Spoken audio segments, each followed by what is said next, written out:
So last year we showed you how to roast a turkey whole. This year we're taking a little bit of a different approach and showing you how to roast a turkey in its parts. It's going to give you a better result, it's going to be way faster. Trust me, breaking down your turkey ahead of time is the ultimate Thanksgiving hack. Even though we're going to be breaking it down into its pieces, we still want to be cognizant of how big our bird is. So typically they say about a pound per person. The FDA no longer recommends washing your bird because it can spread and contaminate the rest of your kitchen. So we're just going to take it out of the packaging, pat it down with paper towels, and get moving. And your first time breaking down a bird, a lot of this is just making these exploratory cuts so you can see what you're doing. So just be slow, take your time. Shouldn't be a ton of cutting through bone. We're gonna take out the neck and the innards. We're also gonna super quickly cut off the wingtips. Those would just char roasting with the rest of the stuff, so we're gonna use those for our stock. And we're gonna turn our bird over. First thing we wanna do is release the oysters. And the oysters are this really great chunk of meat on the back of the bird, and they are attached to the thighs. Here are our wings.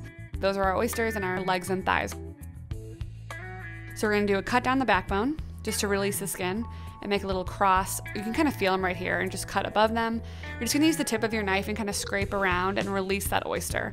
It's kind of like a half circle, if you will. And if you leave some meat on the bone, that's totally fine. You just wanna get as much as you can. And once you get it released to this point, you're gonna turn the turkey over. Now we're going to release the legs.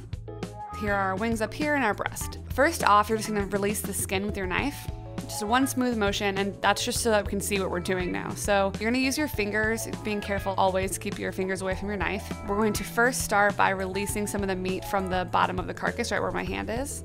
At this point, we're just gonna pop out the joint. So it's kind of crazy. You kind of like put your hand underneath the thigh. With your other hand, move the rest of the carcass off to one side. Use your fingers to pop the joint out. You'll feel some pressure, and then all of a sudden it'll pop. Once we release the thighs and the legs, we're just gonna leave them here. They're just acting as a stabilizer, and we're gonna move up to the breast and remove that. So with the breastbone, we're just gonna cut down the middle, again, a little exploratory cut. Then you can use your fingertips to feel where the edge of the breastbone is, and just do nice, long, smooth cuts. I like to kind of release the smaller, thinner part of the breast and kind of fold it up as I go and fold it to the side so I can really see where I'm going and scrape down the breastbone as best as I can to release all the meat. Just work slow and steady. Your main goal is to get as much meat off as you can. You can see there's some tendons up here near the shoulder, and we're just looking for that shoulder joint. We're going to use the tip of my knife and scrape off any meat so that I can see a little bit better, cut through any tendons. And then the nice thing about the shoulder joint is it's quite large. Once you get to that point, you can kind of see right where it is and use the tip of your knife to expose it. If you're hitting the right place, it shouldn't be hard on your knife. And now we have our breast and our wing removed. We're gonna put that off to the side so we can get the next breast off. So do the same thing. We're just gonna go on the other side of the breastbone and release the rest of the breast as we go.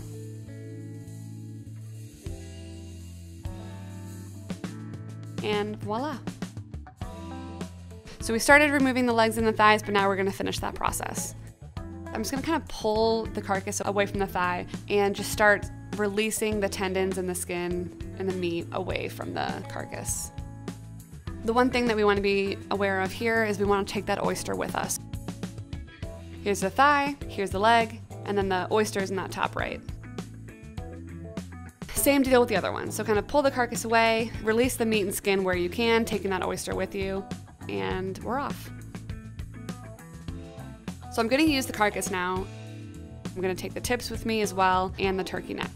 And we're gonna roast those off with some vegetables and make a really good stock. Do not throw this stuff away. Please make the stock. It's gonna make your gravy taste insane.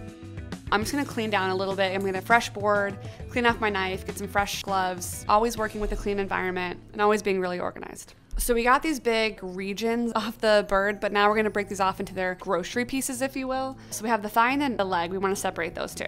So the easiest way is to turn them over because you don't have that skin inhibiting where you can see.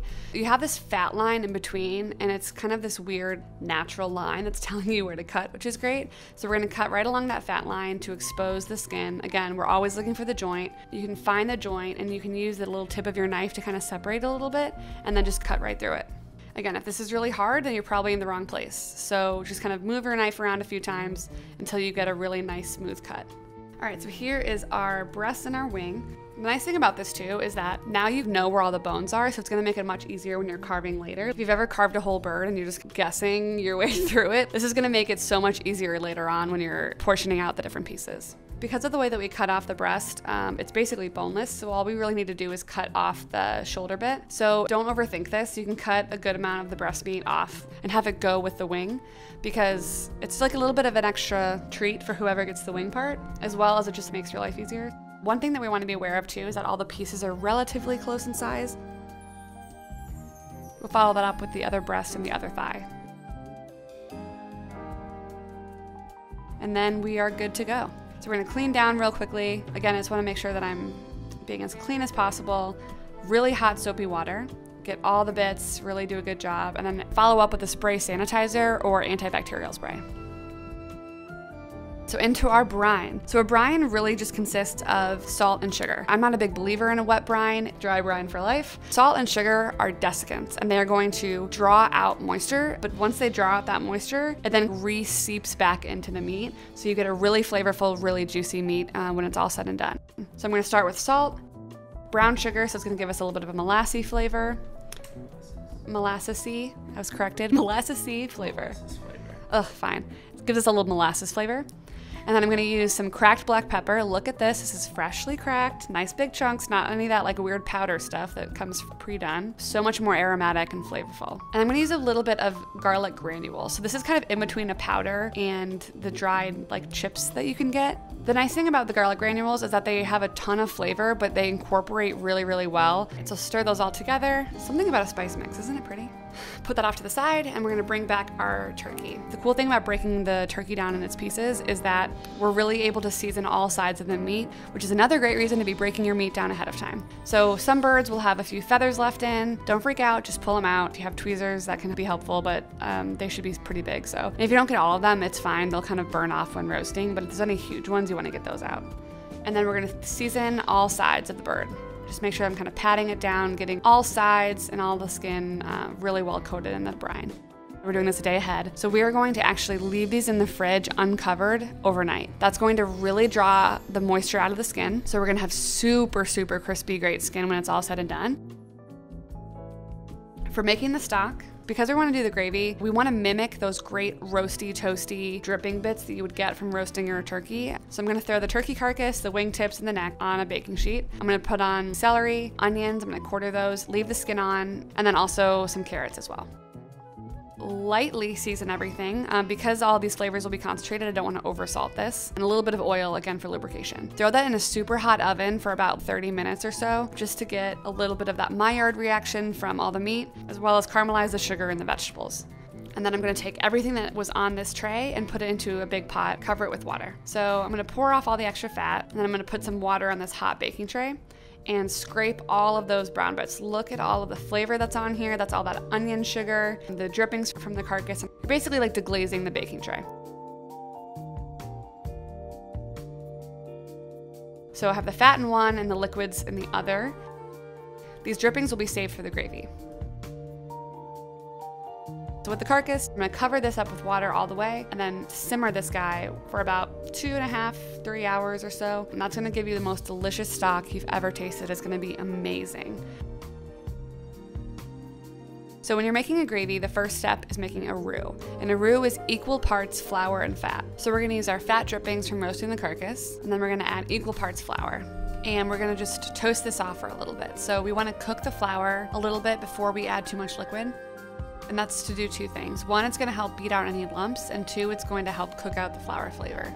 And we're going to gradually add liquid to this, because if you add too much liquid at once, it's going to be really, really hard to beat out those lumps. Just the best way to ensure that you're gonna have a really smooth gravy in the end. So I'm gonna take my time here, adding a little bit of liquid as we go. Do have to babysit it quite a bit. And again, we're gonna use all of the drippings from when we were deglazing the pan earlier. So I'm gonna use a strainer just to be extra safe, because there were, some of the onion and other skin and stuff remaining on the pan from the drippings. Add the rest of that in. All of the fat and all of the drippings are incorporated, but it's still pretty thick. Flour will start to thicken once it gets to a boil. So that's why you want to keep the heat pretty high, because if you're on too low of a heat all of this time, you'll be afraid to add too much liquid because it won't thicken up. Now we're going to use the stock that we made to finish off this gravy and thin it out a little bit. You could also use water, which is going to really not be a ton of flavor. You could use store-bought if you've decided not to make the stock, but trust me, the stock that we made earlier is going to make a big, big difference. So once you get to a good place and you feel like it's a good thinness, well, we used a little bit of salt just to kind of enhance the flavor of the meat and the vegetables before, we haven't seasoned it at all. So you want to make sure that you taste it, and you're going to have to add a significant amount of seasoning right now because, again, we haven't really added much seasoning up until this point. And again, just keep tasting and seasoning until it's just right. All right, so I'm happy with this. We're going to put it off to the side to cool, and then that's done. So all you need to do on the day of is just reheat that in a pan, and it's done. We're gonna preheat our oven to 425. Just go ahead and put a little bit of oil on it, and that will help with even browning. And we're gonna leave it in there for about 30 minutes. And that's gonna get us instant heat, instant color, and really dry out that skin right away. And then once it's been in for about 30 minutes, we're gonna lower it down to 400. Switch the positions of the pans and rotate them as well. Just if you have any hot spots in your oven, this will just help with that. And then continue roasting until the instant read thermometer inserted into the thickest part of the breast registers 160. So this is about like 30 minutes. And for the thighs, we want to take it out around 170. So if any pieces are already done and others need a little bit more time, you can just pull those out ahead of time so that they don't overcook. Once our turkey's done, take it out of the oven, cover it with foil, let it sit for about 5 to 10 minutes. Because these are smaller pieces, they don't need to rest as long as a whole bird because they'll cool down a lot faster, and then we'll carve them. So now that our meat has cooled a little bit, it's a little bit easier to handle, we're gonna carve it for the table. The thigh, again, it's easier to see on the other side. You can see where that bone is, and we're just gonna cut off the meat in large chunks. Again, just cutting off the bone as best you can, cut off the top, like all that meat around the bone. It's the less pretty stuff, but it's still delicious, so we're gonna put that on the bottom of the platter. And the way that I'm cutting this is I'm making sure that every bite has a little bit of skin. Next up, we're gonna separate the wing. And the easiest way to do this is just put it on its side, cut down the middle, and then you can even just kind of like tear it apart. You can see you expose that joint, cut through it, and good to go. And then all of that meat that we put on there, all that white meat from the breast is on there as well, so that's a good piece. The leg, it's perfect as is, just put it on the platter. And then another thigh, same deal. Look how juicy it is, it's amazing.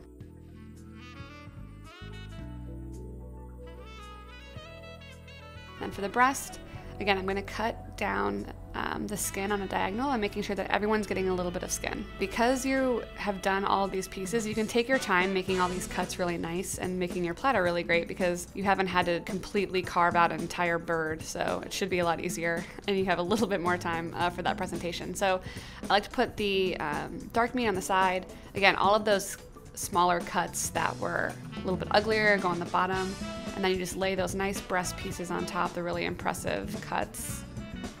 And then I like to just spruce it up with a little bit of green. This is how it would come to the table normally. People don't even know that you didn't cook it on the carcass. If you want to tell people that you did, that's fine, but I think we should evangelize this method. We made gravy from it, we made stock from the whole thing. So you learned how to break down a bird as well. It's so much cheaper to be buying whole chickens, whole turkeys, whole ducks, you name it. And now that you know how to break it down, it's the same method for all birds. I just can't understand why you wouldn't do it this way, honestly, going forward. This is the only way I'm doing my turkey from now on.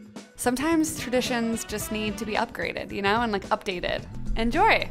Have a great holiday season, guys. Oh, yes!